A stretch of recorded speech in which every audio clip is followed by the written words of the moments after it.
banyak banget. Hari ini kita tambahin itu boleh?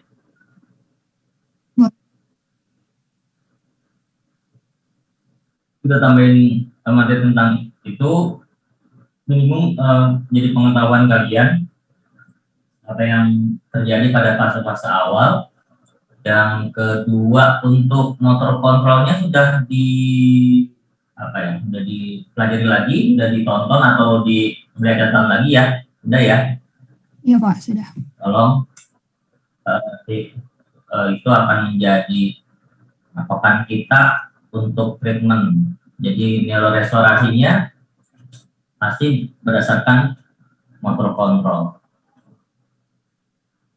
Karena untuk soft-copy-nya motor kontrol saya udah kasih belum ya? Belum Pak. Bapak hanya memberikan video YouTube Bapak. Video ya? Ada itu ya? Oh, udah ada kan semuanya? Soft-copy-nya perlu juga. Belum. Halo Pak. Soft-copy-nya itu tentang PNS sudah diajarin kan ya? Oh, sudah Pak. Berarti sudah tahu dong motor learning apa? Filosofi PNS sudah tahu ya? Iya. Dan oleh Pak. Nanti saya tinggal recall ya.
Sudah bisa dimulai.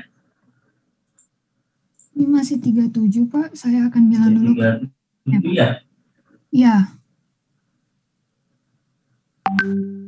Sudah, kita telat. Oke, cam on semua. Kameranya on semua.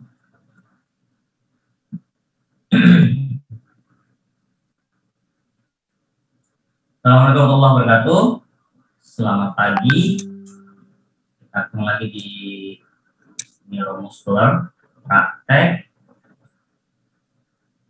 kasus masih pada stroke.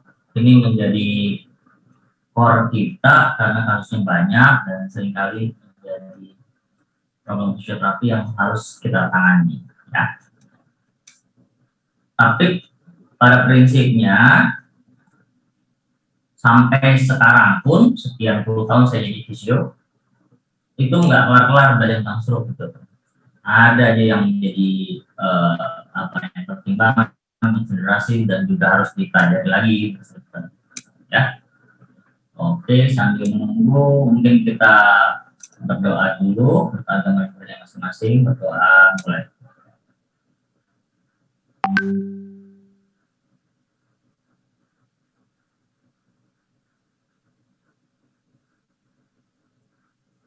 Selesai. Itu berarti belum bisa absen ya, masih banyak yang belum ya.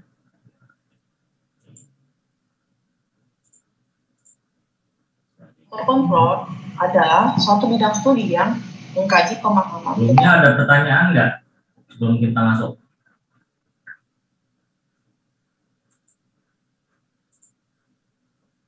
Nggak ada. Tentang stroke, tentang motor kontrol ada pertanyaan nggak?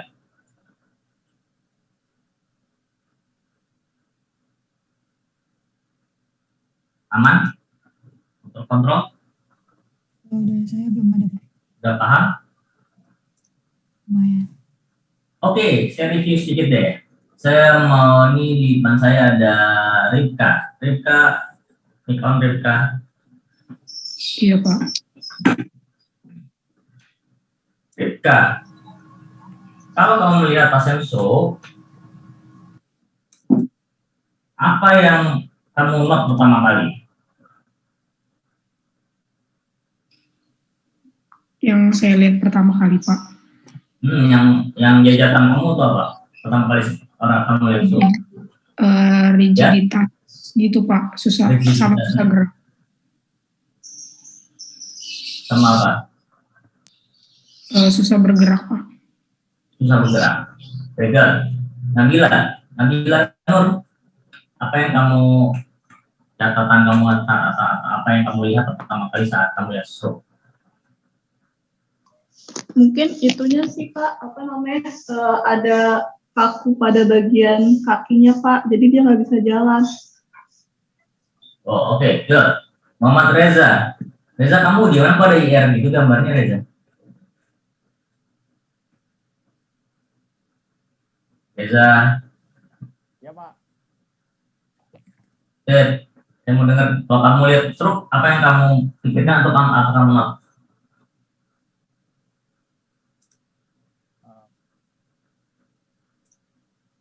Yang saya pikirkan itu saya ingin melihat gestur tubuh dan pola jalannya, Pak. Oke, good. Andini, satu lagi deh. Apa yang kamu lihat? Ini Pak, wajahnya turun. Badannya turun. Oke. Dari semua pertanyaan, fix kalian nggak memahami konsep PNF.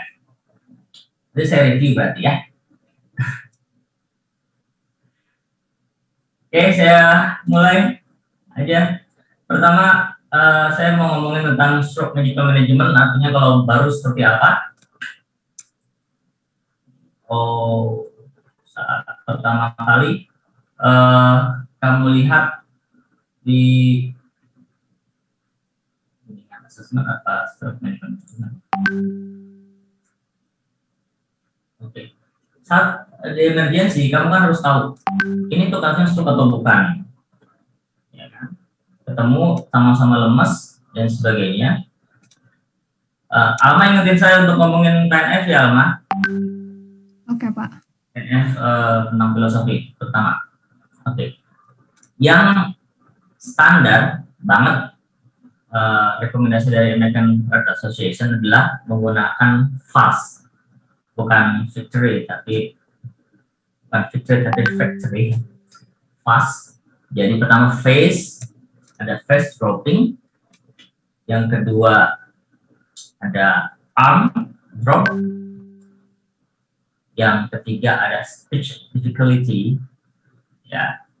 Nah, itu komponen yang kita bisa cek secara standar dan menjadi pengetahuan buat masyarakat. Ya, T-nya itu ada disebut tapi lebih sering disebut time to call. Jadi untuk waktunya untuk memberitahukan nelfon ke siapa dan pertolongan. Ya. Jadi ada tiga itu, ada face, arm, and speech. Ya. Apakah semua itu hanya face, arm, and speech saja? Tidak. Ternyata ada juga kasus stroke yang tidak seperti itu.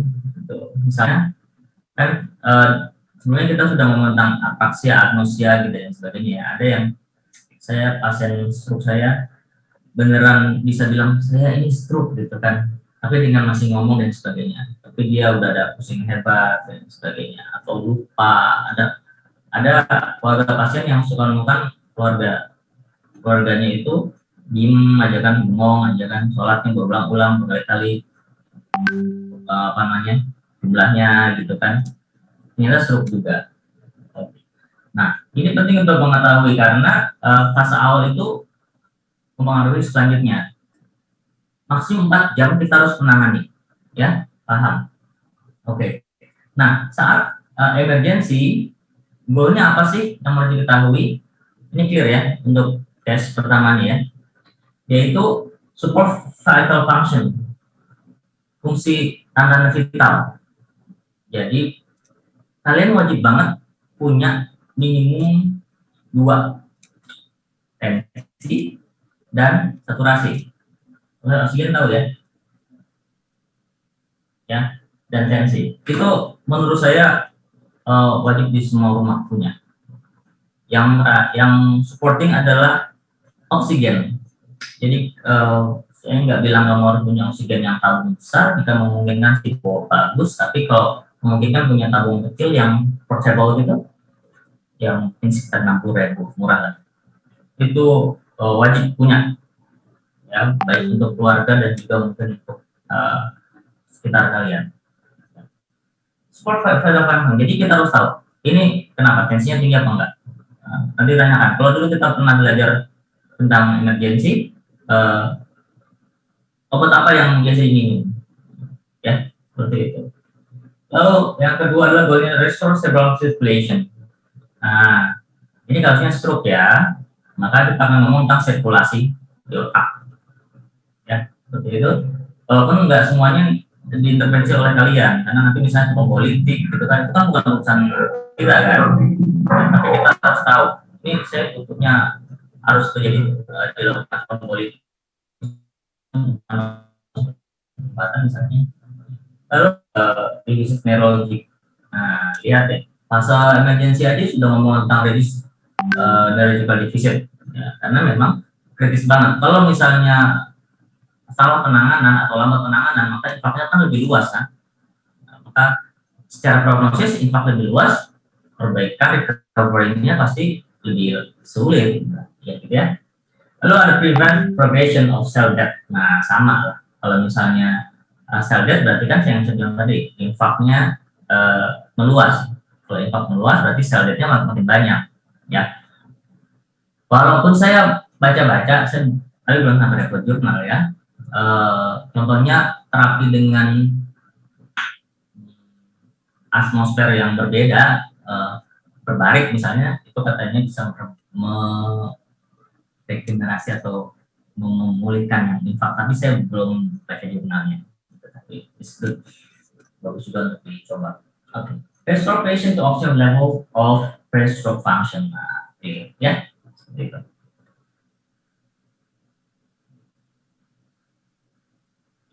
Kita lihat.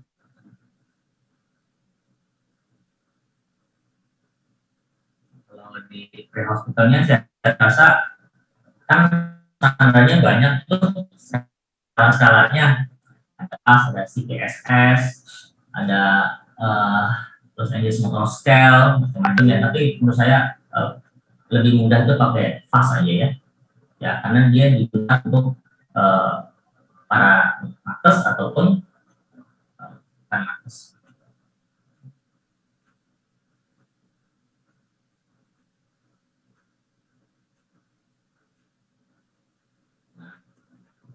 Nanti yang pas tadi jelas, apakah ada speed impairment, yes or no, ada facial palsy di affected sites, yes or no, kanan atau kiri juga ya, yes, no, left, right gitu. Ada arm weakness-nya di mana? Di left or right, ada nggak? Yes or no-nya? Ya. Biasanya gimana cara memeriksanya? Kalau misalkan saya lupa misalnya, coba lihatin giginya atau senyum, ya, gitu kan? Atau yang tangan, coba angkat tangannya, nggak usah spesifik banget, angkat tangannya, gitu kan?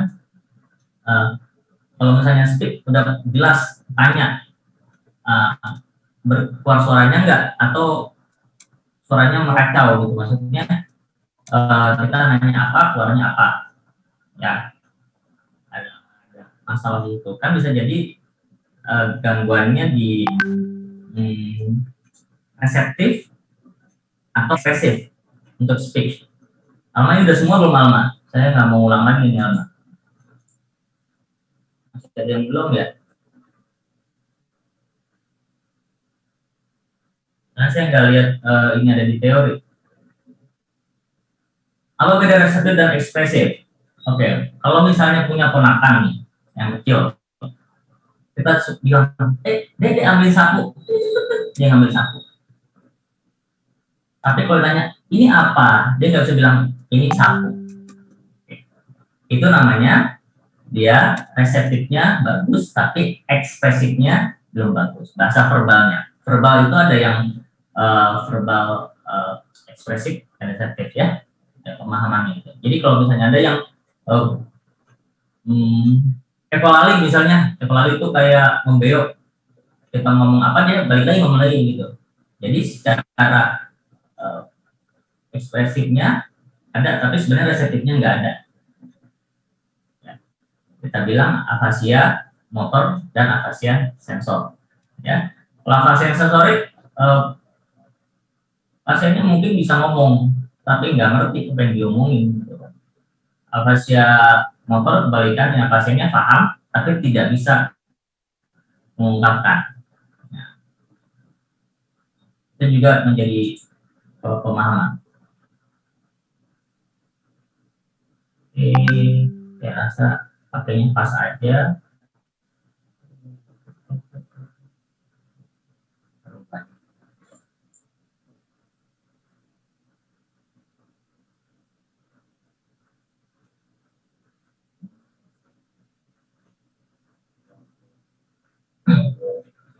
Oke, kan kalau stroke itu seperti saya bilang kasusnya adalah sirkulasi ya, maka referralnya itu heart association biasanya. Kalau saya ambil lebih banyak AH gitu, ya, karena dia masalahnya sirkulasi darah dan supply darah, distribusi dan supply. Oke, ada change of survivalnya, ya. Jadi bagaimana penanganan awalnya? Pertama detectionnya udah jelas, biasanya kamu bisa pakai apa aja. Salah satu yang mudah itu pasti pakai fast ya, ada stage-nya dan ini tadi ada delivery-nya. Awal-awal saya pernah ngomong bagaimana melakukan delivery pasien, ya. Pastikan ingat gak posisinya apa? Tidak boleh prone nggak mungkin lah. Supine lying full, ya. Tidak boleh juga erect, itu kan nggak boleh 90 derajat, maka dia forward position. Ya. Lalu transport to the most appropriate stroke hospital. Appropriate stroke hospital.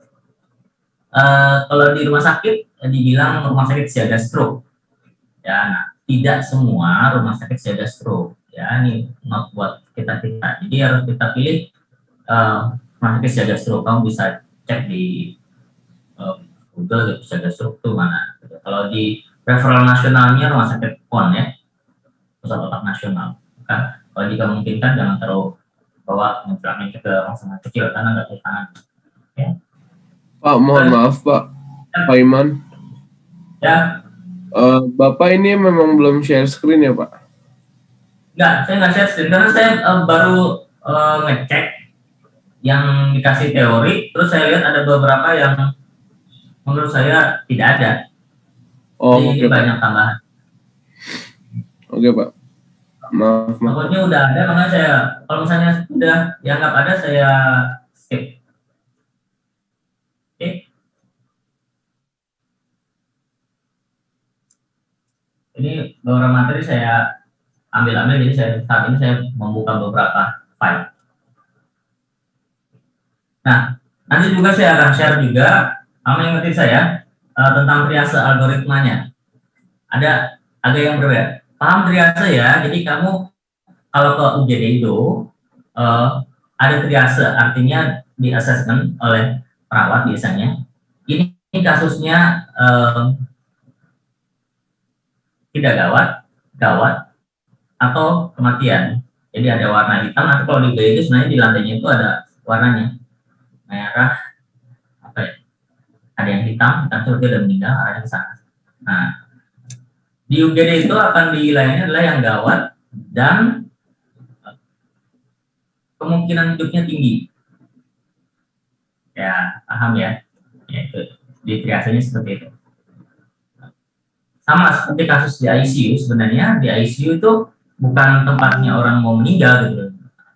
kalau misalnya sudah clear secara ukuran meninggal mah jangan ICU gitu kan, lebih baik di perawatan biasa kalau jelas-jelas meninggal. Ya. Itu Bapak, oke. maaf Tadi- Pak Iman. Ya. Ingin absen dulu Pak, sudah 46. Oh boleh. Ya baik, silakan on Ya. cam teman-teman. Faras belum on cam ya. Rafiko juga. Ini Faras, Inas belum on cam di saya. Oke, baik, sudah. Oke. Slide 1. 1, 2, 3. Oke, sekarang slide 2.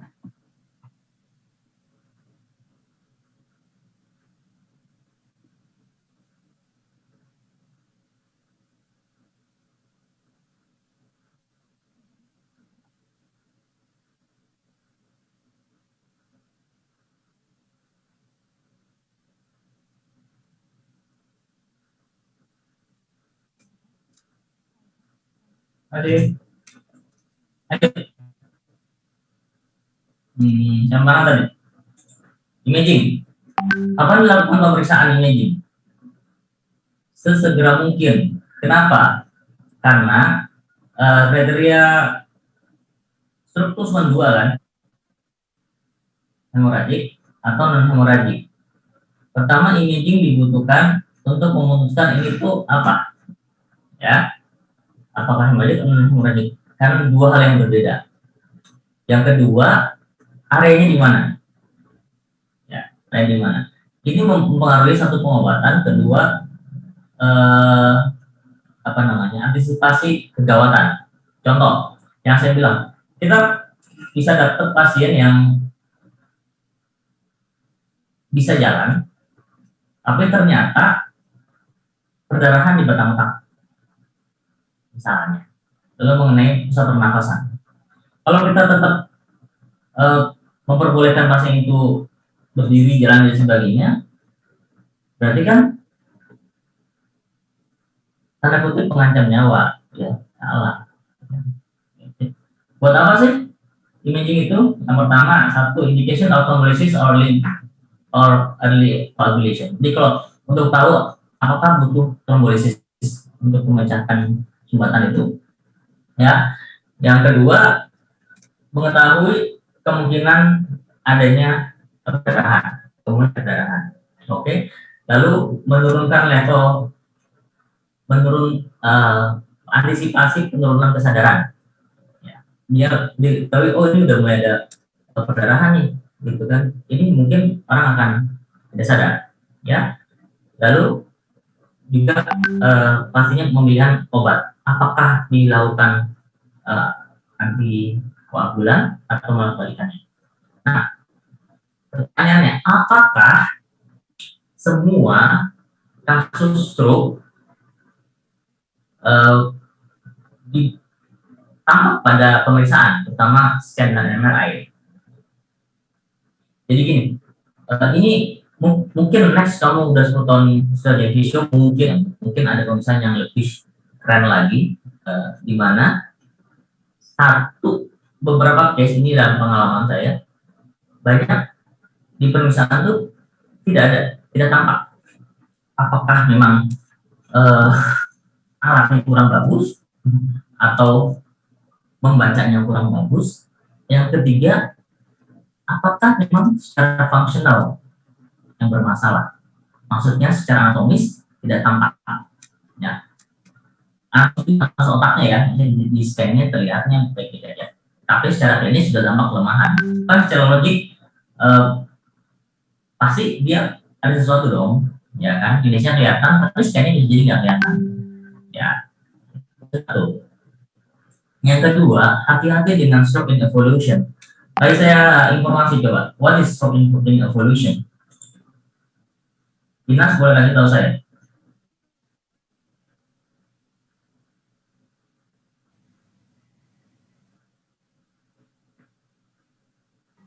Maaf Pak, boleh diulang pertanyaannya?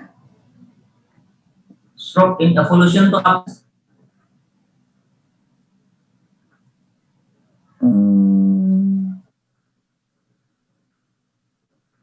No idea? Saya nggak tahu Pak, maaf. Ini bukan masuk apa-apa ya, soalnya di sebelah Ines itu ada Abrar. Abrar coba, Bra.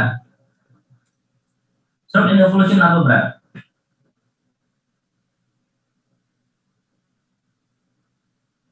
Mohon maaf Pak, tapi suara Bapak kecil. Saya nggak tahu belakangnya stroke apa Pak?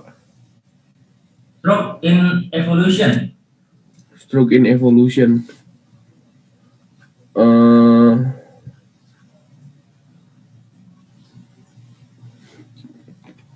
Saya kurang Idea? tahu Pak. Oke, ada yang tahu nggak? Udah diajarin belum? Seingat saya sih belum Pak. Oh, nah, ini agak-agak ribet. Saya lihat materinya juga gitu. Jadi gini, kamu bayangkan ini sebuah pembuluh darah, gitu ya, pembuluh darah. Lalu di sini ada trombusnya, jalan, dia masih jalan. Terus tiba-tiba dia menyumbat, gitu. Tapi belum selesai sumbatannya. Ya. Kan kalau sudah ada sumbatan parsial, udah mulai ada keluhan tuh kan. Nah, biasanya pasien datangnya dengan masih bisa jalan, masih bisa ngomong, gitu kan. Pas di rumah sakit atau bahkan pas kan udah masuk udah curiga, oh ini stroke nih, walaupun belum tampak gitu, tapi sudah ada mulai ada keluhan dan sebagainya. Pas di rumah sakit beberapa jam, jadi total, jadi nggak ngapa-ngapain. Atau bahkan sudah dirawat, jadi total. Nah, itu biasanya stroke in evolution, jadi belum selesai stroke-nya. Ini hati-hati. Not buat kita jika sudah terjadi yang tadi itu, sudah kita pakai fast, clear ya, dari curiga, wah ini fastnya gini nih. Itu kita harus curiga itu stroke. Maka treatmentnya harus treatment stroke. Kita harus curiganya apakah ini satu TIA clear ya. Safitri Eka, TIA udah clear ya. Iya Pak. Oke, clear ya, jangan ngomong TIA lagi. Apakah ini TIA atau stroke in evolution? Ya. Ini itu emergensinya. Tadi kalau sudah ngomongin, oh ternyata dia ischemic, after imaging kan, udah imaging terdapat ischemic, maka pilihannya adalah melakukan trombolisis. Ya, kenapa kita harus butuh rumah sakit siaga stroke? Karena kita butuh trombolisis. Yang kedua bisa dilakukan endovascular therapy. Ya. Oke, pilihannya cuma dua. Yang terakhir, yang selanjutnya adalah hemorrhagic. Bagaimana dengan hemorrhagic? Mau ngapain kalau hemorrhagic? Ya. Nah, hemorrhagic pertama dilihat apa penyebab bleedingnya. Ya. Bleedingnya apa? Yang kedua dikontrol tensinya. Kenapa kontrol tensi? Paham dong, kalau ada perdarahan, kalau tensinya makin tinggi kan makin pecah, ya enggak? Oke. Lalu langsung di stop obat-obatan ya sifatnya pengengker darah misalnya, contohnya aspirin gitu kan, orang-orang banyak apalagi kasusnya vaskular sehingga dikasih pengengker darah ya, harus jantung dan sebagainya ya. Lalu dilihat tekanan di intrakranialnya. Oke. Saya mau apa tadi Pak? Tentang hemorrhagic. Oke, sebelum ke hemorrhagic, ke iskemiknya. Kalau misalnya hemorrhagicnya harus dikontrol tensinya, bagaimana dengan iskemik? Ya, apakah tensinya harus diturunin juga? Ini kayaknya nggak ada di materi, juga nggak ada di saya. Jadi gini, orang dengan iskemik saat hipertensi itu biasanya akan tinggi tensinya. Nah, kenapa butuh imaging? Karena kita memastikan itu hemorrhagic atau iskemik. Kalau kita di rumah saja, klinisnya bisa jadi confusing gitu kan. Ini tuh iskemik apa hemorrhagic? Walaupun ada tanda-tandanya, misalnya pusing berat itu sangat mungkin hemorrhagic. Tensinya akan tinggi kenapa? Saat dia ada blokade di pembuluh darah, secara fisiologis tubuh kita akan mendorong untuk blockage gitu kan. Dan itu bikin tensinya lebih naik. Tapi kita nggak boleh nurunin tensinya terlalu rendah. Ya, itu kejadian. dan masyarakat awam tuh nggak paham. Saya terakhir nanya orang, oh ini tensinya tinggi gitu kan, lalu kita harus turunkan, ternyata masih 150 karena banyak yang ngomong ini masih tinggi, ayo ganti obatnya lebih rendah gitu. No tidak gitu. Nah, itu pengetahuan yang harus kita ketahui secara fisiologis ya. Nah, kalau kayak gitu mau diapain kalau yang hemoragik? Gantung cc-nya berapa? Apakah dilakukan neurosurgery, pembedahan? Ya, nanti decision-nya di dokter saraf, keluarga, dan dokter bedah. Aman nggak sih ini? Ini berapa banyak sih, berapa cc sih? Jadi kalau kamu misalnya udah mau masuk klinis, akan nanya, ini perdarahannya satu di mana? Berapa cc? Ya. Terusnya ada perbaikan arteriovenous malformation treatment ya. Nah, kalau misalnya dulu saya pernah ikut kelas neuro bedah saraf, jadi bagus sekali dia, bahkan kalau sudah terlihat adanya ini pemudara nih, terus ada tonjolan gitu, dia bisa bikin dikoagulasi di sini sehingga nggak jadi pecah ya. Atau mungkin dilakukan craniotomy untuk penurunan tekanan intrakranial ya. Sampai situ oke. Untuk parameter stroke-nya sudah diajarin sama Bu Triana. National Institute of Health Stroke Scale-nya udah diajarin sama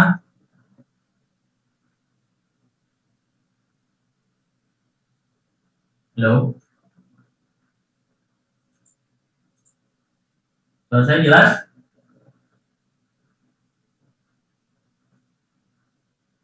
Alma, suara saya jelas? Jelas, Pak. NIH, SS-nya udah diajarin belum?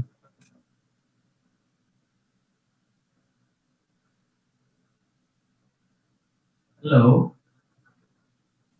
Belum, Pak. Belum? Oke. Silakan cari. Maaf, Pak, tadi apa, Pak? National Institute of Health Stroke Scale. Cari itu dan buat video keterangannya. Apa itu NIHSS? Ya, untuk parameternya. Ini buat tugas ya, Pak? Ya.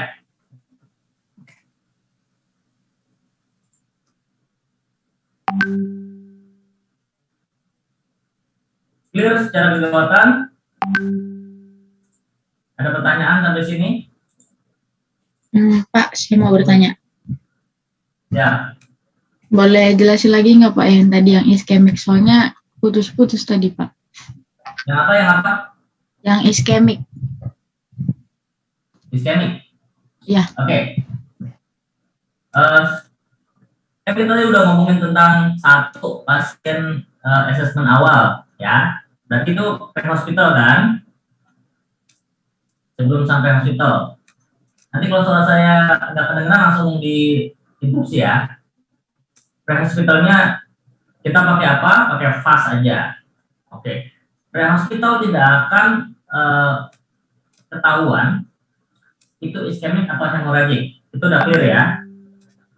Maka saat transfer delivery pasiennya, standarnya cari yang paling parah, hemoragik. Terus saat pemeriksaan kamu tensi, jangan bikin drop sampai bawah banget. Paham ya sampai sini? Delivery-nya berarti floor position, bawa segera. Kemana? Ke rumah sakit siaga stroke. Clear. Di sana ada assessment, maka dilakukan imaging. Imaging itu dapatnya dua, apakah hemoragik atau iskemik. Udah selesai. Oke, hemoragik terjadi pecah pembuluh darah. Dan hemoragik tidak pecah pembuluh darah, hanya terjadi blokade atau sumbatan, sehingga menyebabkan infak, kematian jaringan. Oke, Saat terjadi iskemik, maka akan dilakukan beberapa intervensi, terutama adalah trombolitik. Jadi dia trombusnya nih dia dipecahin. Ya, kita cuma butuh waktu 4 jam untuk intervensi itu. Pendek banget kan? Gini, kamu rasain deh, kalau kamu nih jempol kita kasih tarik gitu kan, sakitnya nauzubillah. Sama dengan di otak ini. Dan itu jempol kita nauzubillah bisa mati jaringan jika tidak ada suplai udara. Ya, itu makanya skill untuk prehospitalnya juga harus tahu, sehingga kita harus deliver itu ke pasien. Gimana? Apalagi yang belum diketahui? Belum paham? Makasih, Pak. Oke, clear? Clear? Oke. Data imaging selain itu kan apa namanya? Data imaging di UGD kan untuk treatment ya, untuk treatment kegawatan. Data imaging buat fisioterapi apa? Buat apa gitu kan?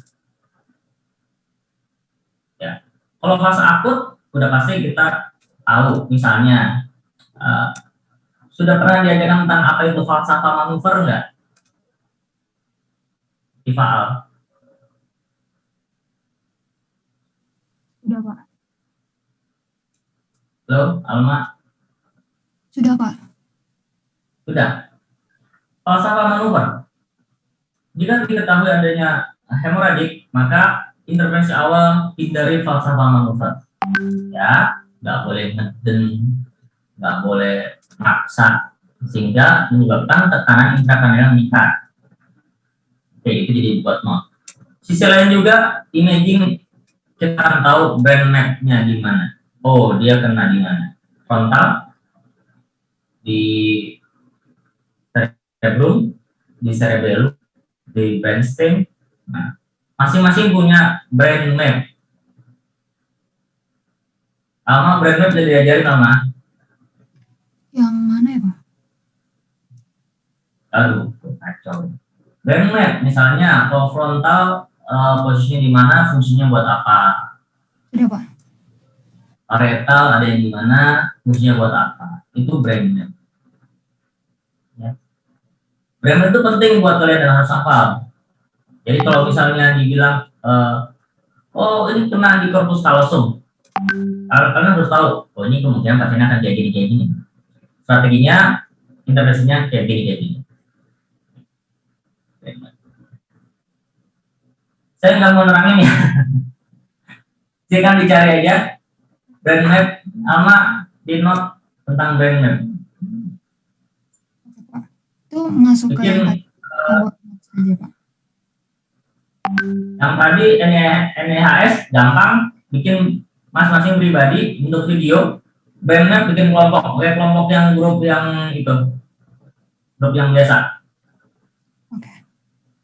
Dijelasin aja ya, Pak, tentang brain map-nya. Iya, nanti kan ada brain map tuh macam-macam tuh. Masih satu kelompok satu aja. Apa itu fungsi parietal, apa itu fungsi frontal. Nanti masing-masing sama-sama nonton biar apa. Oke, Pak. Lanjut. Tadi udah pre-hospital. Selanjutnya kita ngomong tentang neurorestorasinya. Ya. Nah, neurological physiotherapy atau fisioterapi neurologik itu adalah area spesialis. Nah, dalam arti kata, sebenarnya ada fisioterapi khusus neuro. Ya. Di Indonesia ada namanya PFNI, Perhimpunan Fisioterapi Neurologi Indonesia. Saya salah satu pengurusnya. Ya. Nah, neurofisio fokus ke kasus neurologik. Ya, yang kita omongin apa brain, spinal cord, stroke, sclerosis, Parkinson dan sebagainya. Mau ngapain sih? Role-nya apa? Yaitu untuk restorasi kasus neurologi, ya, dan juga kuratif juga, ya. Oke, untuk meningkatkan apa? Maximum movement and functional independence, ya. Kalau kita ngomongin movement dan independence, kita akan related to ICF, ya patokannya ICF. Oke. Apa aja intervensinya? Banyak-banyak, semua sifatnya latihan, ya. Apakah itu bentuk sifatnya hand-on kayak manual gitu, atau exercise non manual dan ekoterapi. Nah, bagaimana melihatnya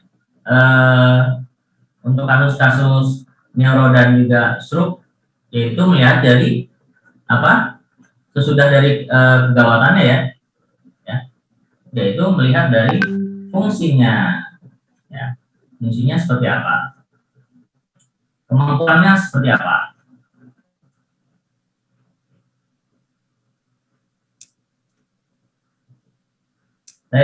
Sebelum saya ngomong ke treatment, tadi kita ngomong tentang apa, tentang prosedur PNF. Nah, apa tadi telat ya, Bra? Maksudnya, Bra? Kenapa, Pak? Tadi kamu telat maksudnya ya? Enggak, Pak, saya dari jam 8 kurang udah masuk. Oke, siap. Saya minta tolong dong kamu terangkan kalau kamu melihat orang stroke, apa yang kamu pikirkan? Kalau saya melihat orang stroke, yang pertama saya pikirkan itu adalah pola jalannya. Terus habis itu kenapa kalau misalnya saya lihat orang stroke itu pasti kan yang sebelah bagiannya itu apa tuh namanya kayak mengalami setengah kelumpuhan. Terus yang saya pikirkan juga pasti saraf-sarafnya terganggu, kemudian otot-ototnya spastis karena tidak bisa digerakkan karena sarafnya terganggu. Gitu sih Pak yang saya pikirkan, Pak. Oke, good. Ada lagi nggak selain itu?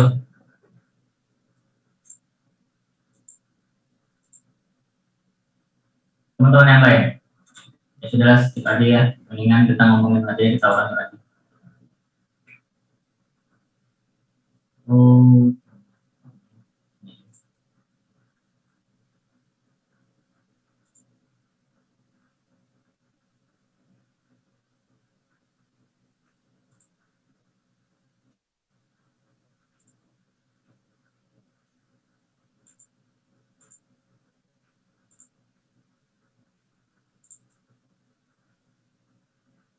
Oke, mendingan saya ngomong tentang filosofi PNF aja. Ini sudah pasti udah dikasih tahu Pak Pram yang ngajar ya. Siap. Dari 2005. Apa itu filosofi PNF itu? Ada a theory of attitude that guide one behavior. Jadi ini merupakan sikap seseorang yang tampil di behaviornya. Kalian tahu nggak apa bedanya attitude sama behavior? Saya pernah ngomong deh, attitude dan behavior. Attitude itu hanya sikap. Sikap itu tidak tampak, yang tampak itu adalah behavior. Ya. Kalau kita suka seseorang, apakah kita akan selalu mendekat? Tidak.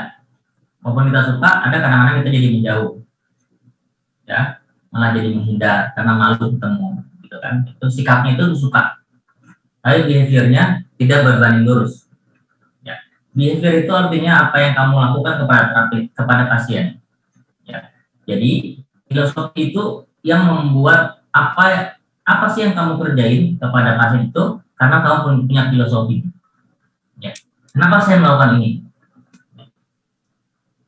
Based on fundamental or assessment and treatment, gitu kan, menjadi patokan banget apa yang kamu periksa dan juga apa yang kamu treatment.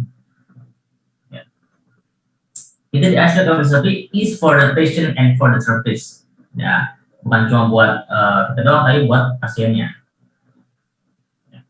The aspect of philosophy for the patient are regarding the patient as human being. Ya, melihat pasien itu sebagai manusia.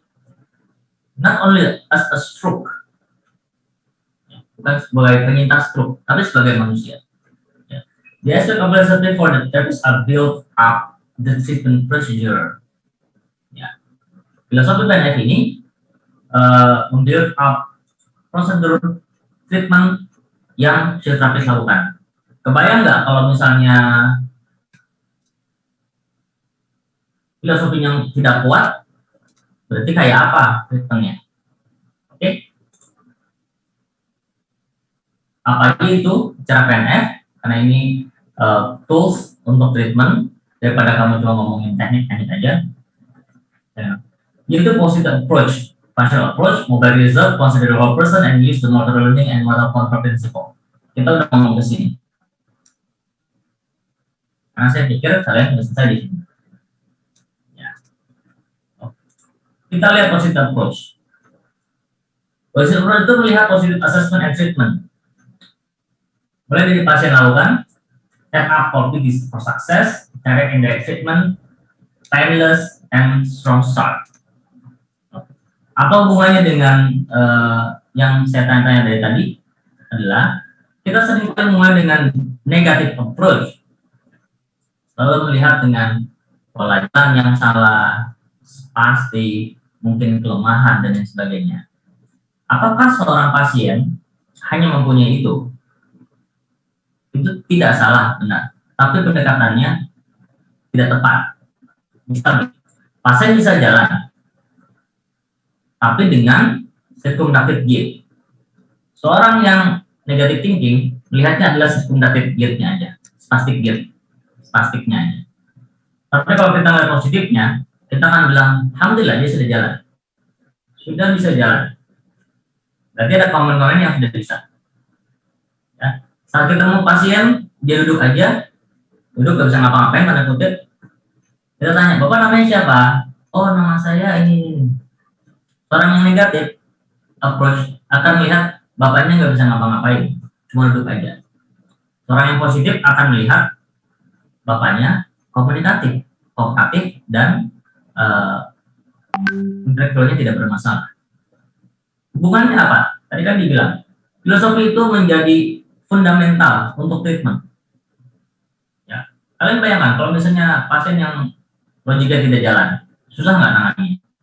Kalau logiknya jalan, kita akan ajak dia untuk intervensi dengan bersama-sama, ya, dan kooperatif. Ada spastis. Ada nggak hal yang positif dari spastik? Ada yang mau komen?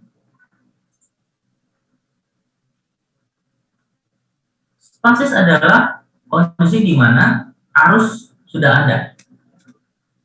Alhamdulillah, positif kan?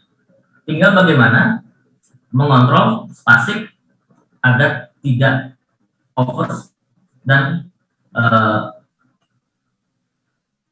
menghalangi gerakan yang fungsional. Nanti semua treatment, apapun itu, mau neuro, mau muskulo, lakukan listing hal-hal positif yang pasien punya. Banyak hal.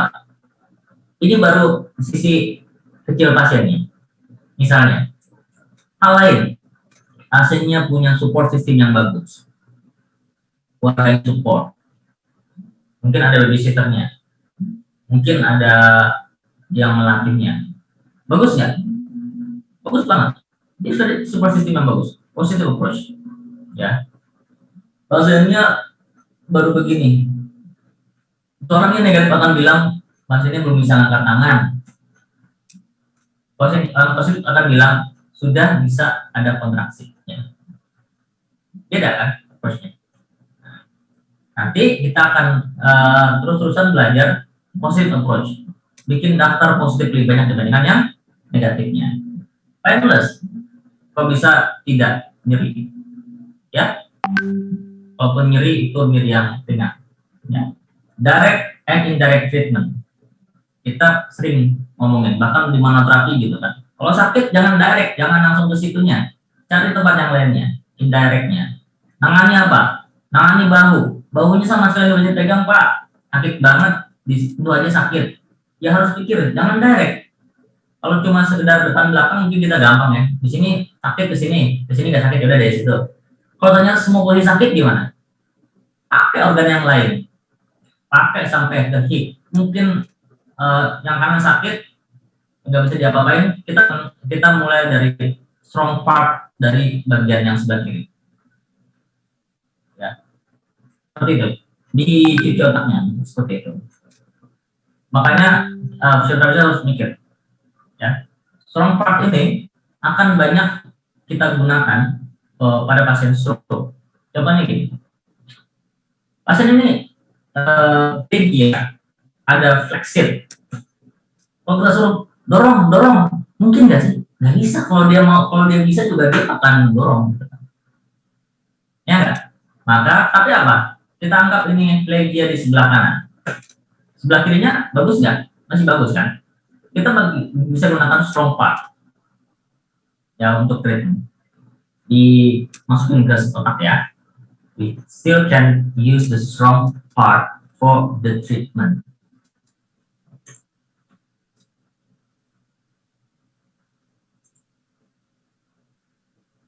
Functional, berarti cenderung ke functional. Salah satunya adalah dia harusnya interesting, ya, harus pasien itu nyaman dan suka dengan treatmentnya dan relate to their functional activity. Bisa juga yang hubungannya dengan hobi, ya. Makanya saat assessment ini kan makanya pengaruh ke assessment kan, kita akan tanya, Bapak sukanya apa dulu, bisanya apa. Bisa jadi treatmentnya kita mendekati hobinya apa. Bahkan apa yang kita omongin saat treatment itu lebih baik ngomongin tentang apa yang pasien suka. Dia bangga banget dengan anaknya gitu kan. Saya baru punya anak kecil 2 tahun, lucu banget. Ya, kita ngomongin tentang anak, dia akan interesting banget, nyaman dengan kita. Jangan paksakan apa yang kita mau. Oke? So ini udah. Consider the whole person ya, termasuk environmental and social factor ya, physical, ethical, emotional. Ya, ini ngaruh banget. Maka kita akan lihat strokers sebagai person, bukan sebagai pasien stroke yang lemah tangannya. Oke, ini udah. Nah, ini akan kita ngomongin lagi tentang mobility, stability, dan skill. Karena nanti ngomongin tentang itu. Kalau ada pertanyaan?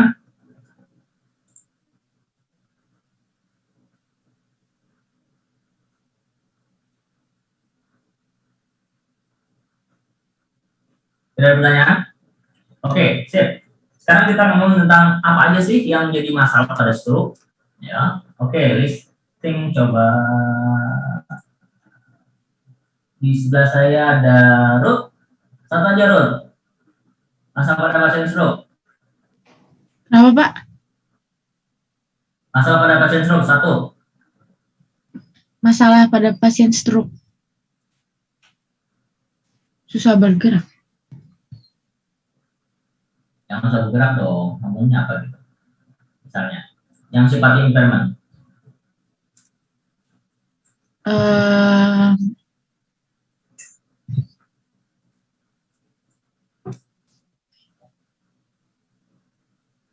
Sabrina, Eka.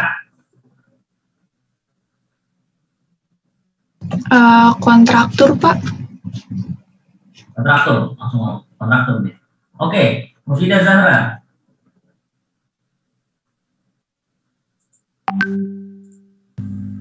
Spastik, Pak. Pasti, oke. Ruth, belum Ruth. Udah. Ya, Pak. Udah tadi, Pak. Udah dijawab sama Mufidah tadi, Pak, spastik kekakuan. Ada yang nice. Alif.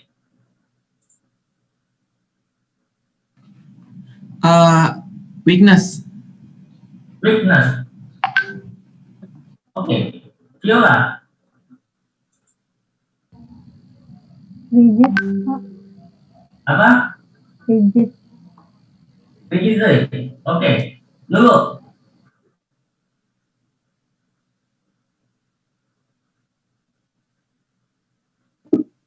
Ice drop, Pak. Apa? Ice drop. Eye drops. Ice drop. Wajahnya turun, Pak. Face drop. Itu sign. Tapi dia ke arah weakness kelemahan ya. Amanisha. Gangguan postural, Pak. Postural, gangguan keseimbangan dan postural. Oke, balance and posture. Lutfia, Mobilitas, Pak. mobility. Good. Mobility is big. Just one.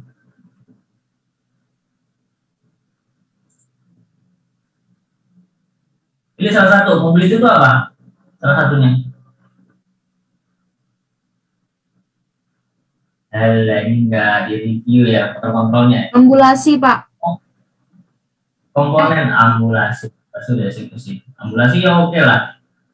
Coba, Safira, komponen mobility Safira. Sebutkan salah satu. Transfer, Pak. Transfer. Oke lah. Bisa jalan.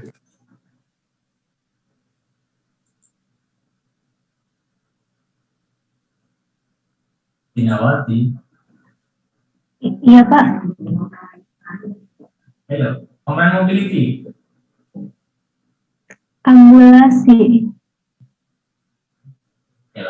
Oke, ada beberapa case yang secara impairment kita harus treatment. Ya, pertama tadi kan ada weakness ya, weakness ya, ada spastis ya. Berarti yang satu adalah terjadi increase or decrease tone. Nah, kita lihat adakah penurunan atau peningkatan tonus di luar normal tone. Jadi dipikirkan, terus Pak yang dianggap tonus normal kayak apa? Yang kedua, pasti ada spasticity ya. Bisa jika dia increase tone atau flaccid, ya.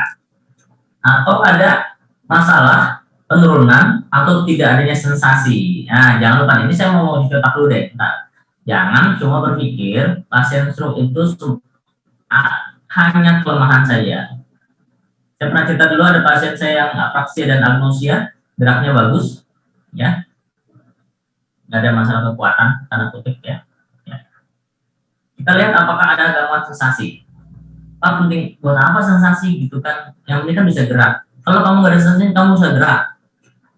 Ya, kalau misalnya kamu ada sensasi masalah di telapak kaki kamu, gitu kan? Kita kan berdiri itu nggak mikir ya. Ya. Tapi kalau misalnya di bawahnya telapaknya berasa sensasinya bermasalah, ada rasa berair, rasa kayak minta balon, mungkin nggak kamu jalan dengan bagus, nggak mungkin. Ya, ada gangguan propriosepsi, ya, dari sensasi dalam, ya. Kita tuh berdiri tegak, nyaman, karena proprioseptif kita kerja, kemudian informasi ke otak, bahwasanya ini padat dan lantainya kokoh. Terus atas, ya. Lalu ada gangguan balance, clear ya? Apakah balance-nya statik, gimana misalnya, sitting balance, standing balance, atau dinamis, saat walking misalnya, ya. Lalu ada strength, muscle strength, ya, muscle otot, itu salah satunya aja yang suka overrated ini. Muscle strength ini suka kebalik, jadinya pokoknya semuanya adalah masalah kekuatan otot ya. Lalu ada gangguan kardiorespirasi, sudah saya pertemuan kemarin, jangan lupa fase akut gangguan kardiorespirasi ya, sudah kita bahas. Lalu penurunan motor kontrol syndrome ya, itu yang kita harus cek dan menjadi tool. Oke.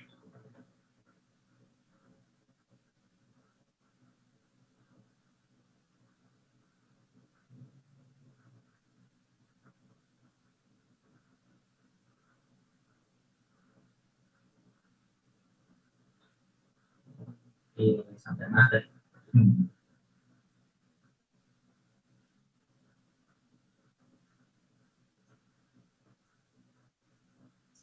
Masih ada pertanyaan? Clear? Baik, konsep kita sudah nge-brief tentang stroke, banyak sekali. Lanjut ke fase akut. Breathing exercise sudah selesai. Lalu kemarin kita ngomongin apa? Tentang mobilisasi, dan positioning ya. Apa aja? Peningkatan di kiri, lalu elevasi, ya, tahap, tegak bertahap. Yang belum itu transfer ya, atau latihan on bed. Yuk. Saya cari model dulu sebentar ya.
Oke, kita punya model. Oke, apa yang kita melakukan on bed position? Kalau yang kemarin udah transfer, udah belum ya? Dari supine to side lying udah? Sama Kenapa Pak? transfer supine to side lying udah belum? Sudah Pak, kemarin sama Pak Rizky menggunakan tangan yang satunya gitu Pak. Oke, sip. Apa aja bisa dikerjakan posisi ini? Tadi kan ada komponen stability ya. Stability yang mau dikejar, maka kita akan ngomongin tentang trunk stability. Paham ya di motor control? Kalau mau ngomongin gerakan tangan kaki, maka trunknya harus punya stability. Clear ya? Udah ya?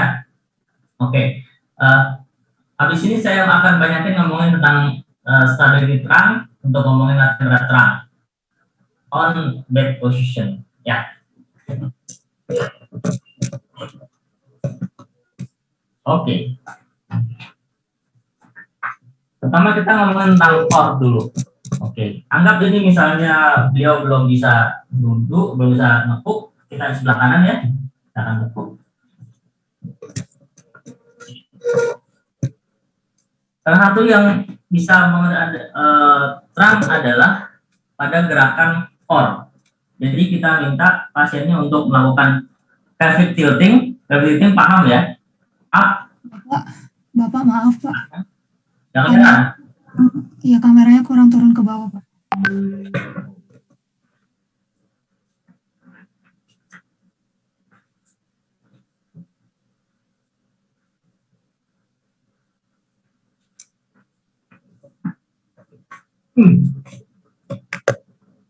Kalau gini,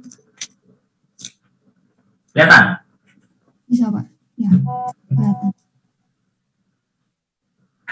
Ya. Kita ngomongin core. Heavy tilting. Up, posterior, anterior. Ya. Heavy tilting itu nggak mudah. Bahkan kalian belum tentu juga jago. Berapa fisioterapis tuh bingung heavy tilting. Kalau ke anterior berarti gimana? Ke anterior itu berarti spina iliakanya itu ke belakang ya. Sorry. Anterior itu maksudnya dia ke depan, berarti tulang ekornya ke belakang dan bikin pinggangnya melengkung. Oke. Coba di posisi duduk, lakukan coba.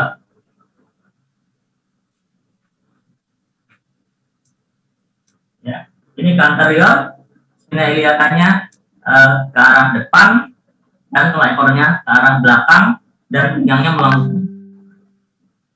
Kebalikannya, tulang ekornya ke belakang, spina ke posterior, dan suruh masukin perutnya ke dalam. Ini berarti ke posterior. Terus lakukan seperti itu. Ya.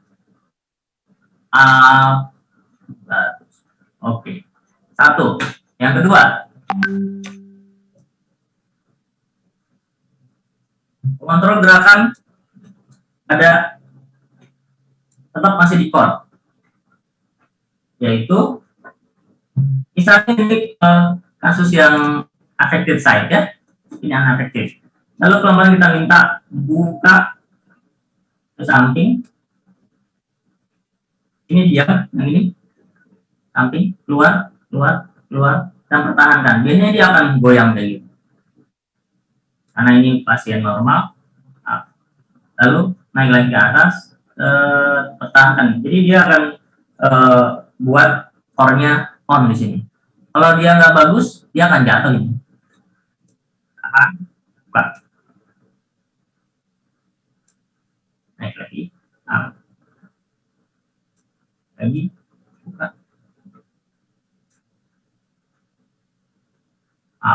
Kebalikannya juga oke, kalau memungkinkan. Yuk, tahan kakinya Pak, dan buka.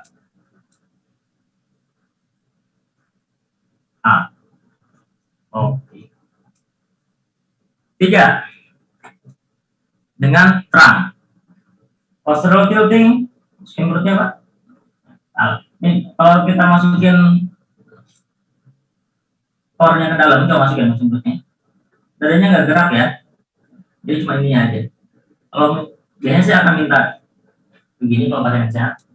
Masukin perutnya, dadanya jangan angkat. Kalau dia angkat, dia salah. Ya. Oke. Masukin. Lalu suruh dari mulai tulang ekornya, kita pegang ininya ya, kalau belum kuat. Angkat tulang ekornya naik ke atas, up, naik, up. Tapinya berjenjang dari mulai tulang ekor, pinggang, sampai ke teratak. Pertahankan lutut, kaki dengan shoulder satu garis. Ya, cukup. Oke, turun pelan-pelan. Latihan bridging ini core-nya dapat, latihan lower-nya dapat, bahkan untuk persiapan buat berdiri. Ya. Nah, jangan jauh-jauh ngapuknya, kalau ngapuknya jauh berat banget. Mulai lagi, masuk. Bagus. Up, naik ke atas. Terus. Bagus. Oke, turun. Oke, pengalaman saya, beberapa teman sejawat melakukan itu seringkali begini, angkat-angkatnya, up, naik. Nah, turun. Sayang sekali karena kita mau spesifik movement kan, gerakan yang spesifik. Ya, maka benar-benar dilakukan, masukin perutnya apa? Sebelum ini tercapai, mendingan kamu latihan basic tilting. Dulu. Anterior, posterior. Baru kalau udah bagus, naik up. Ini karena orang sehat, jadi mudah ya. Orang sakit nggak semudah ini. Turun pelan-pelan. Ya. Setelah ini kita ngomongin samping-samping, boleh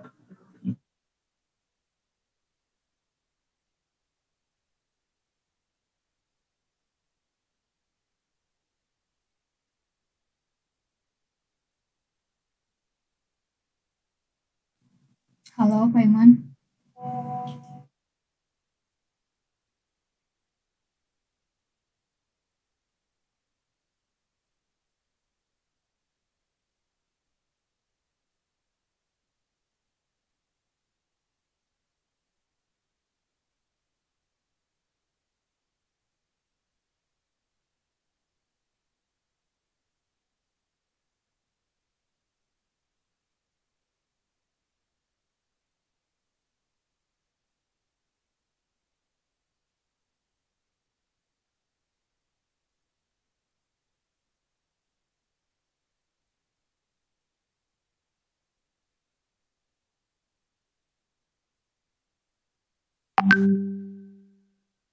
Oke. Maaf ya sinyalnya jelek. Ini udah kelihatan ya, Alma semua teman-teman. Oke. Udah, Pak. Kalau ini udah bisa, kita kasih resisten. Dorong tangan saya di sana. Dorong semuanya. Ini apa? Concentrate. Habis itu tetap dorong. Dorong, ikut saya pelan-pelan. Eccentric. Kebayang kan? Oke, dorong tangan saya. Terus. Jangan lupa, walaupun ini yang tidak kena, ini kan hilang kira-kira 20% ya.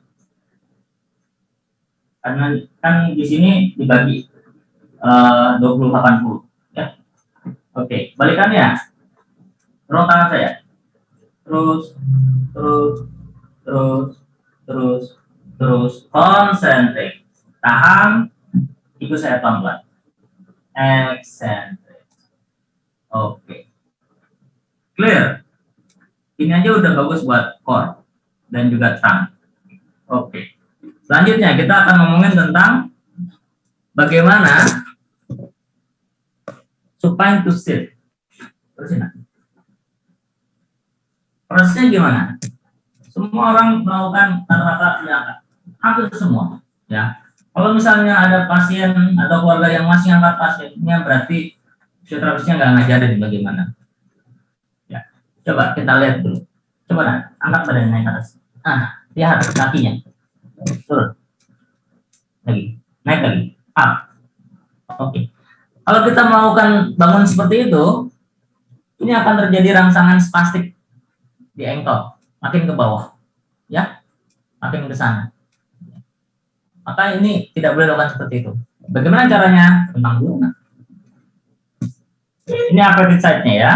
Jika pun misalnya pasiennya tidak bisa nekuk, kita akan bantu nekuk, Pak. Yang ini kan bisa nekuk, ya. Lalu ini appropriate side, kalau nggak bisa kita masih boleh ke sini. Miring sempurna, 1, 2, 3. Miring ke sini kan masih bisa ya. Semuanya. Bagus. Lihat komponennya. Tangan di sini, kaki di sini, turun ke bawah. Nah, lihat turun ke bawahnya. Ini kan nggak bisa nih. Dia boleh pakai dorong, step.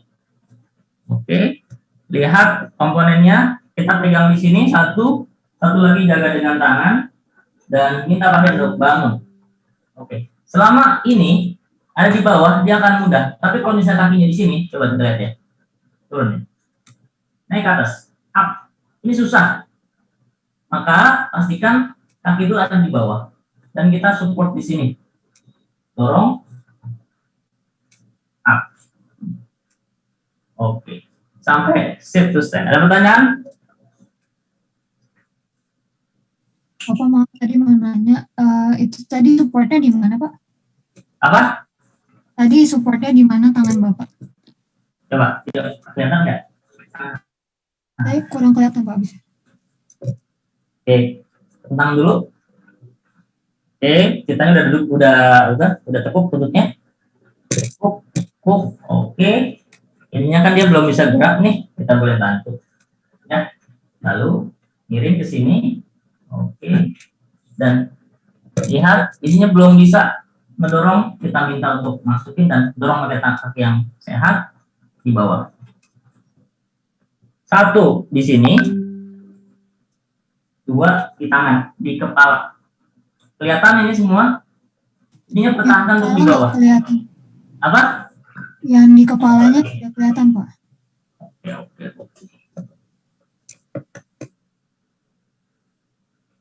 Ini kelihatan. Nah, Ini sebenarnya buat preventif aja kalau dia jatuh. Ya. Tapi yang di sini penting banget. Kalau ininya nggak di bawah, dia nggak bangun susah. Pelan-pelan up, and sitting. Clear? Buset. Terus kita ngapain? Kita ngomongin tentang balance duduk dan juga terang di posisi balance. Oke, pasien ini suruh mandi dulu sampai napak, ini terlalu tinggi buat beliau. Oke, ya semua pasien stroke akan begini. Ya, kita mau latihan terang. Latihan terang buat belakang, papasnya di mana? Di sini atau di sini? Depan atau belakang? Boleh dijawab? Nggak ada yang jawab. Belakang, Di Pak. belakang. Di Clear? belakang, Pak. Belakang. Ya, area yang kita mau treatment, disitulah area palpasi. Ya, dari mulai kalau saya mau gerakannya depan belakang, maka saya akan tarik dia ke depan dan dorong tangan saya. Oke. Bagaimana kalau kita mau stimulasi ke arah kirek? Berarti arahnya kemana? Belakang dan ke bawah. Dorong tangan saya. Up. Oke. Dan semua pasien ada seperti ini. Kita butuh untuk oke. Up. Ikut. Lawan, dorong ke belakang. Ikut. Dorong ke belakang. Bagian depan penting nggak untuk di stimulasi? Penting. Ya. Dorong tangan saya. Ikut ke belakang. Nah, ini eksentrik pada otot core dan otot abdominal. Dorong tangan saya, konsentrik. Ikut saya, eksentrik. Dorong saya, konsentrik. Jangan lupa ya, 3 jenis kontraksi harus dikerjain. Apa aja? Isometrik, konsentrik, dan eksentrik. Itu modalnya udah diomongin saat manual terapi. For example, dorong tangan saya. Ini isometrik. Dorong itu saya. Eksentrik. Dorong tangan saya. Konsentrik. Selesai sampai itu? Enggak. Kita masih butuh kanan, kiri, and rotasi. Ya. Oh, pegang. Tutup tangan saya. Lawan. Nah, lawan. Tahan. Konsentrik. Ikut saya. Eksentrik. Dorong saya. Konsentrik. Ganti. Dorong tangan saya. Isometrik. Sorry, tadi saya salah ngomong ya. Ikut tangan saya. Eksentrik. Dorong tangan saya. Konsentrik. Oke? Bayang ya. Sip. Oke. Tenang lagi. Kita modifikasi bridging. Bridging ini adalah parameter orang bisa berdiri. Ya, kalau bridgingnya bermasalah, biasanya berdirinya bermasalah. Jadi kita bisa mengukur, Bapak ini udah bisa berdiri loh dengan bridging. Kalau bridgingnya masih goyang-goyang, itu bermasalah biasanya. Oke, tekuk. Tadi bridging yang standar, kita bisa modifikasi dari mulai. Gimana kalau kita kasih tahan atau tambah? Ya. Di pelajaran neuroplastisitas tuh terakhir ada yang apa namanya? Dikasih tantangan ya. Apa sih namanya itu? Sama saya belum ngasih materi ya. Lupa saya. Jadi kalau misalnya dia udah bisa bridging dengan benar, ya ini oke. Masih kita kasih tantangan, kasih resistensi. Ikut saya, dorong saya. Ini resisten kan? Apalagi resistennya. Ini kan buat tumpuan. Maka coba angkat kakinya dan angkat pantatnya. Up. Ini resistennya bertambah. Karena kita harus one leg bridging kan. Kita harus berdiri dengan satu kaki dan saat berjalan kan kita ganti tuh kakinya. Oke, turun. Ya. seperti itu.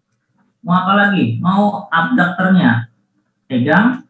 Misalnya kita mau melatih abduksi nih, ya kita bisa iradiasi. Misalnya dorong tangan saya, enggak, ya yang sebelah kiri, lalu ini kita tahan dan dorong lagi. Yang sebelah kirinya tetap isometrik sehingga terjadi iradiasi di sebelah kanannya, iradiasi. Ya, iradiasi buat ankle. Ya, ini kan kita butuh ini buat side kan, side. Iradiasi dari mana? Dari hip. Tepuk hipnya, tepuk pahanya, tepuk lawan, tepuk. Masih nggak bisa juga yang tangan yang sehat kan nggak masalah kan, boleh dorong tangan saya, dorong atas, dorong sini, lutut dan deketin, dorong, dorong. Nah, itu iradiasi dari yang sehat. Oke, banyak ya, nanti di review, dilakukan. Oke, kita sampai sitting balance dulu ya. Besok kita ngomong tentang how to sit. Oh, masih bisa kayaknya. Sit to stand. Ayo Kak, duduk Kak. Ini terlalu tinggi buat beliau ini. Maju lagi. Oke, apa? Oke. Bagaimana dengan sit to stand?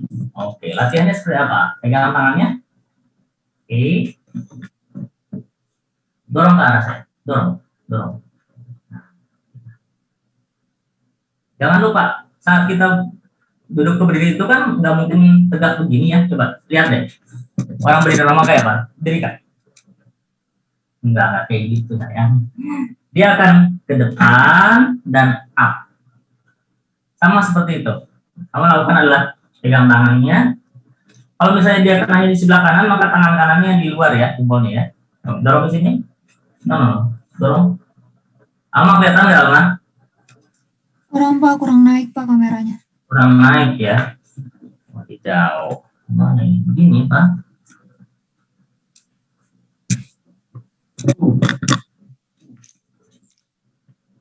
Gini. Ya. Oke.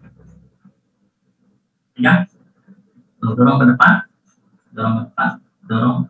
Ini Bapak, preparation. Pak. Apa? Kameranya kurang ke atas dikit Pak. Dorong ke atas. Ini? Ya baik Pak. Terima kasih. Oke. Dorong ke depan. Oke. Ini yang active side-nya, saya ada di sebelahnya. Dorong ke depan, boleh jadi target. Dorong sampai nempel. Sampai akhirnya angkat pantatnya. And standing. Sampai standing balance. Ya. Saya pikir nggak usah banyak banget, nanti kamu pusing deh. Nanti biar dipraktikkan satu-satu.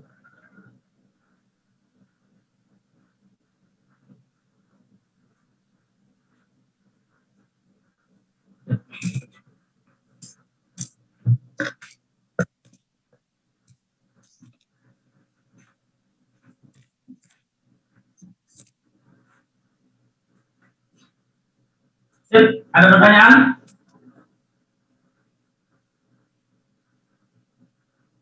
Sampai sit to stand. Bapak. Ya. Tadi yang situs stand kita tangan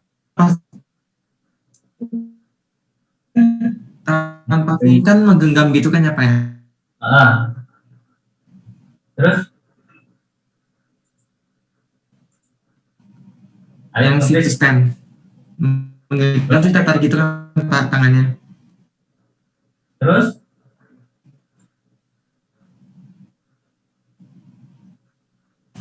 Para ahli udah kedengeran? Kayaknya jarang dengar. Alif ya, bukan jadi yang saya. Ada yang nangkap nggak? Alif masih di situ nggak? Kayaknya tentang, atau kamu tulis aja. Ada yang lain? Oke Pak. Nah, salah satu untuk latihan adalah pegangan tangan, misalnya dia affected side-nya ya, yang kena. Maka pegangannya seperti ini. Ya, di luar, bukan di sini. Kalau ini yang bermasalah dia ada di sini. ya, untuk merangsang gerakan. Boleh latihan seperti ini, boleh dorong sini, boleh, oke, begini boleh, latihan begini boleh. Di kelompok stroke gimana? Ada pertanyaan nggak? Yang sudah masuk Alma, ada pertanyaan nggak? Yang di grup, waktunya ya grup yang selanjutnya masuk ya. Iya Pak, sekarang udah 2 minggu, jadi nanti kelompok 2 yang Dari 2 minggu ini ada yang bisa di-share nggak? bagaimana kelompok 1 silakan. Ada yang ada pertanyaan? Kelompok 1, real situation, real banget kondisi seperti itu, aslinya kayak gitu di masyarakat. Kelompok 1 ada yang mau didiskusikan atau di-share? Bapak, saya mau bertanya deh Pak. Di Ya, grup silakan. itu tuh semua pasiennya itu emang punya, maksudnya jaringan relasinya itu emang punya fisioterapi dulu baru bergabung dengan grup itu, atau semua yang terkena stroke baik yang punya fisioterapi atau yang nggak punya fisioterapi bisa join ke situ? Ya, itu yang kedua. Oh, Yang kedua, jadi mau visio mau enggak, itu yang kedua. Jadi itu ada beberapa grup, saya sendiri nggak tahu ada berapa, mungkin dari 10. Selama diizinkan oleh adminnya untuk masuk, jadi adminnya tuh yang grup itu agak selektif ya, boleh masuk. Ada banyak grup yang banyakan ngobrol, ini aja grup ini kayaknya udah mulai banyakan ngobrol ya kayaknya. Nggak fokus ke latihan. Punya cita-cita juga saya bikin grup sendiri yang memang fokus ke visio, nggak banyak ngobrol dan juga fokus ke banyak alternatif lain-lain. Ada lagi?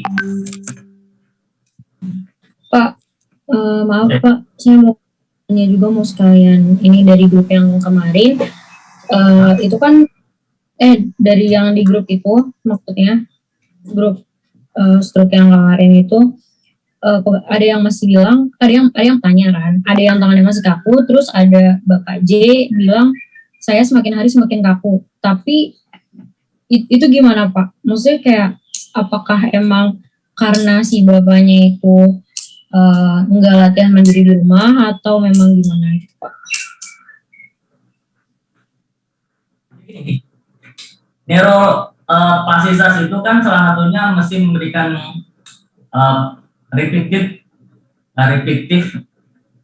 positive experience, ya, memberikan pengalaman yang positif, baru dia terjadi neuroplastisas.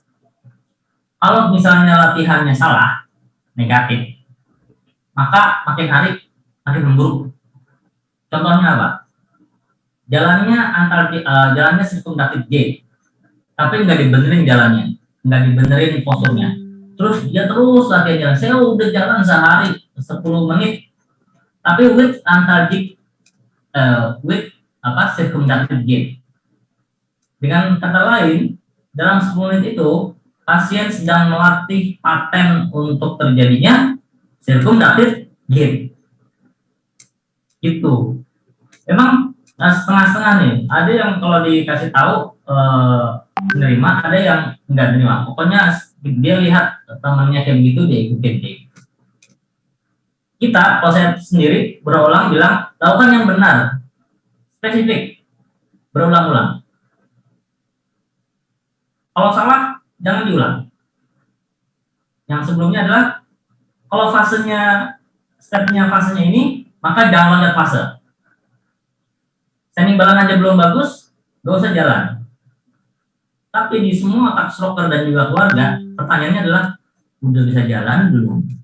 Paham kan? Akhirnya, stroker dan keluarga memaksa pasien untuk jalan, segera jalan. Hasilnya apa? Abnormal gait. Gitu. Ya, akhirnya banyak kerjaan fisio untuk ngebener-benerin abnormal gait. Ke fisioterapi seminggu berapa kali? Jika bisa 3 kali, bagus banget. Paling seminggu sekali. Itu pun kalau belum berhasil sekali, langsung nggak datang lagi. Sedangkan di rumah, ngacak-ngacaknya lama banget. Ya kita nggak sinkron. Itu real di lapangan seperti itu. Ya, cukup. Ada pertanyaan dari jawaban itu? Ada yang mau dikonfirmasi lagi?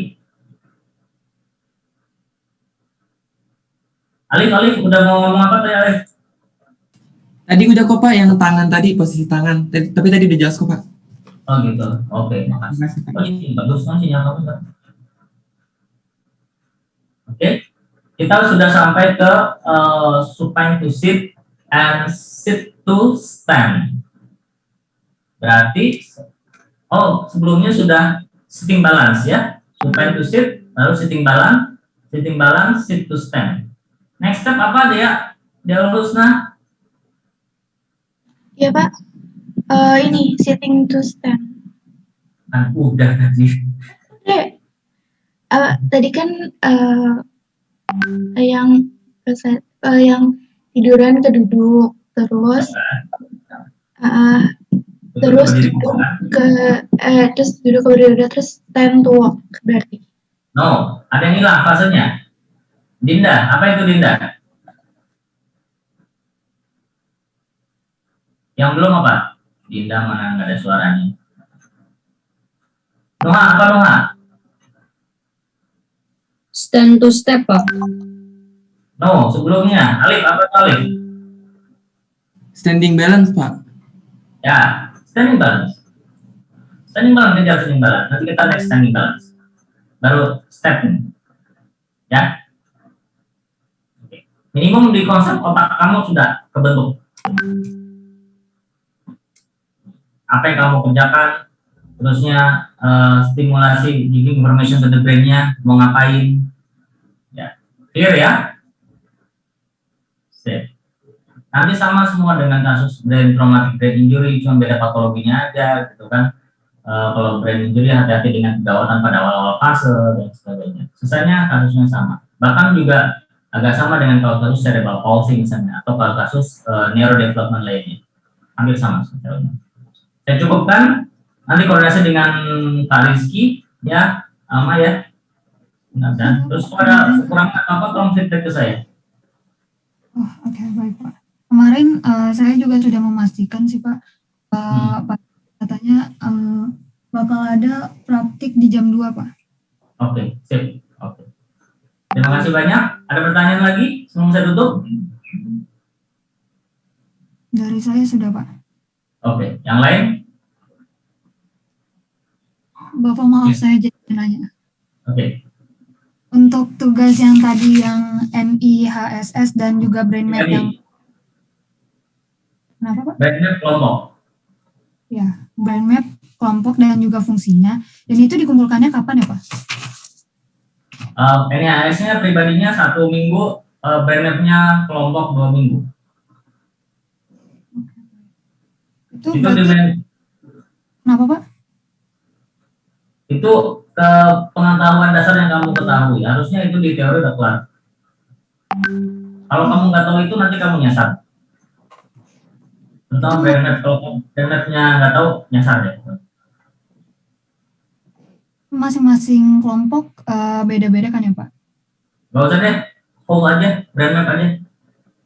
Oh jadi semua kelompok satu brain satu 5 orang kan?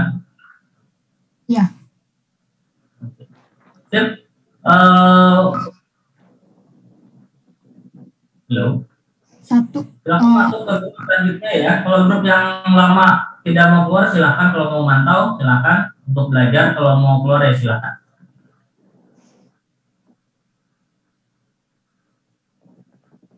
Ada lagi? Bapak mau nanya. Oke. Ya, saya sebenarnya masih bingung sih Pak. Kayak misalnya kan kalau biasanya orang stroke itu kan datang ke kita kalau udah pada fleksi, udah pada rigid ya Pak. Terus tadi kan Bapak ngajarin tentang transfer gitu ya Pak. Nah, terus saya bingung, ini tuh kita ngasih intervensi transfer itu ke pasien pas kita udah nggak rigid banget langsung ditransfer apa gimana ya Pak? Saya masih nggak ngerti Pak. Oke, sip. Jadi ini saya mengenalkan tentang intervensi ideal dari awal fase. Jadi ini bisa jadi kamu ngerjainnya saat di rumah sakit. Sebelum ada rigid, belum ada spastik. Nah, proses kayak begini itu sangat bagus bahkan untuk menghindari terjadinya spastik. Saya tadi contohin, kalau bangunnya kayak begini, berarti dia akan mendorong jauh ke sana. Tidak ada rotasi terang. Di anak udah mulai kan namanya ini spastik salah satunya dengan rotasi terang. Nah, kalau misalnya fasenya jelas, benar, seharusnya spastisnya enggak tinggi-tinggi banget. Ya, enggak signifikan. Oke. Kalau kita ketemu pasien udah spastik gitu kan, udah lama, sekian bulan, treatmentnya salah, itu jadi kerjaan. Saya sebenarnya setiap hari Rabu itu ada pasien stroke. Tadi saya pikir-pikir, nanti apakah di sini yang di Bekasi siapa ya, yang dekat-dekat rumah saya? Kalau misalnya nanti saya bisa komunikasi dengan Bu Faiza, mungkin ada mahasiswa yang boleh tanda kutip setengah magang-magang itu jadi asisten kali. Itu pasien stroke available tuh, dari mulai jam 10 tuh udah available pasien stroke dua-duanya. Seru deh. Ya, ini koordinasi lah ya. Oke, tadi udah clear ya pertanyaannya ya? Iya Pak, terima kasih. Oke, ada yang lain? Mau bertanya, kalau Oke, siap.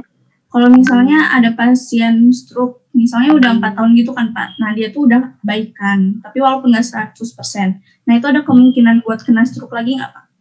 Oh iya, saya lupa. Tadi saya mau angkat itu tentang prevention of second stroke. Tadi saya mau ngomong tentang itu sebenarnya, tapi saya pikir, oh next lah. Stroke bisa berulang. Kalau kamu pernah lihat tonton video saya saat webinar dengan stroker, ada yang 10 kali stroke. 10 kali. Ada yang pernah stroke setahun 3 kali. Ya, prevention stroke. Secara prevention saya agak sedikit beda dengan konvensional, di mana tanda kutip secara konvensional kan menjaga nilai-nilai gula, tensi dan sebagainya. Kalau saya iya itu dijaga, tapi harus selnya harus bagus, ya, pencegahan terjadinya kerapuan pembuluh darah harus dihindari dan sebagainya. Ya, stroke bisa berulang. Stroke bisa berulang. Apalagi yang TIA bisa berulang. Ya, oke. Kalau buat pencegahan hipertensinya, kalau misalnya minum kayak obat amlodipin gitu, benar nggak Pak? Amlodipin bukan pencegahan, dia buat menurunkan. Ya. Kalau mau pencegahan maka sangat disarankan untuk antioksidan yang tinggi. Antioksidan yang tinggi. Antioksidan yang tinggi itu kamu nggak perlu beli suplemen macam-macam. Itu cuma ada di sayur dan buah-buahan. Sederhana aja kan.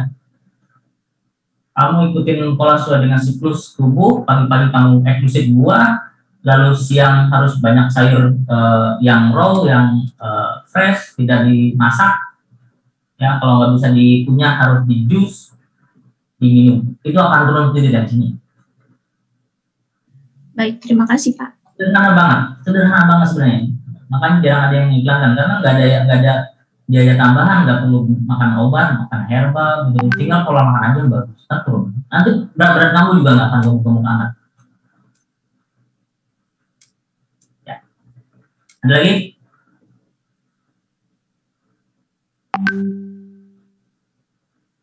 Ya cukupkan ya. Terima kasih. Mudah-mudahan ada manfaatnya. Kita absen. Oke. Baik semuanya on cam. Adinda bisa on cam. Ya tunggu sebentar Albe, bentar ya. Abrar juga tolong on cam.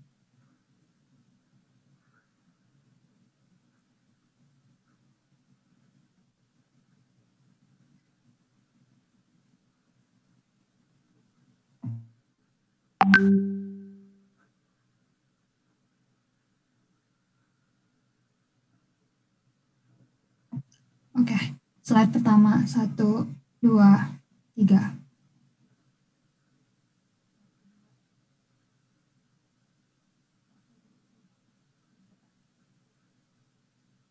Bapak. Terima kasih banyak. Mudah-mudahan ada manfaatnya. Keep confusing. Tetap pusing untuk kasus stroke karena kita tetap belajar.